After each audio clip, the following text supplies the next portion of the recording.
Respectons la douleur d'une famille qui pleure. Les cimetières numériques se remplissent plus vite que les vraies tombes. Et chaque décès devient un mini-buzz, un feuilleton morbide. À l'heure des stories éphémères, même la mort n'a plus droit à l'intimité.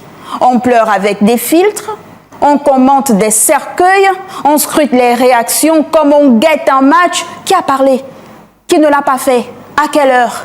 Avec quelle photo? Quelle légende? Tout devient suspect.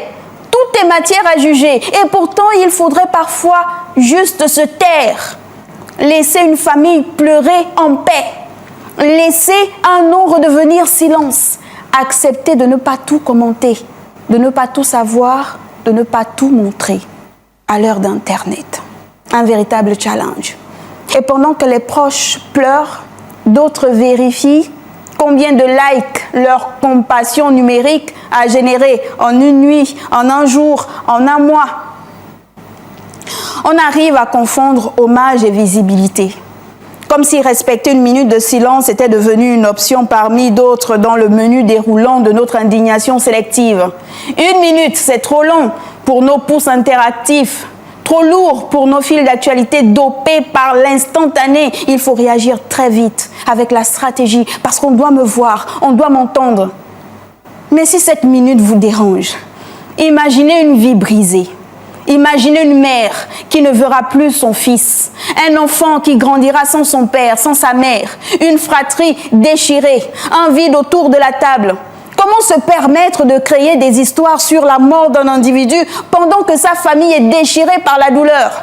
Pourquoi publier, transférer, partager une histoire imaginaire créée de toutes pièces parce que l'on veut s'attirer les faveurs des internautes alors que la dépouille n'a même pas encore rejoint sa dernière demeure? Certains se permettent même d'exposer des corps sans vie, peu importe leur état, juste parce que l'on souhaite avoir l'exclusivité, oubliant les bases de notre humanité. Mais rassurez-vous, on a tous un jour perdu un être cher. Et à quelques exceptions près, on peut être sûr d'une chose. Le deuil, le vrai, ne se partage pas à coups de post numérique. Il se vit, souvent dans un silence horrible. Voilà qui nous permet d'ouvrir également une autre petite parenthèse. Il y a quelque chose de troublant dans notre manière d'honorer les morts. Troublant et, disons-le franchement, un brin hypocrite.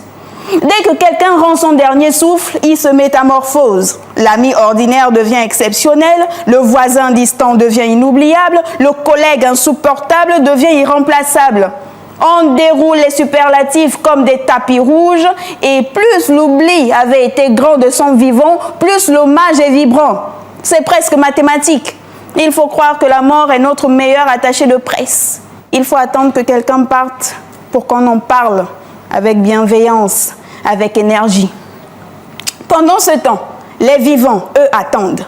Ils attendent qu'on leur tende la main, qu'on les écoute sans juger, qu'on les félicite sans jalouser, qu'on les aime sans condition. Cela ne demande pas qu'on érige des statues, juste qu'on les voit, qu'on dise merci, bravo, je suis là, de leur vivant. Quelqu'un a dit on pleure les morts à genoux, mais on ignore les vivants debout. Triste ironie dans notre monde. Alors, s'il vous plaît, la minute de silence n'est pas un rituel dépassé. Elle est un acte de respect, une respiration dans le vacarme, une manière de dire sans mots que la douleur des autres mérite qu'on s'arrête un peu. Juste une minute, pas pour exister, mais pour laisser exister leur chagrin avec respect.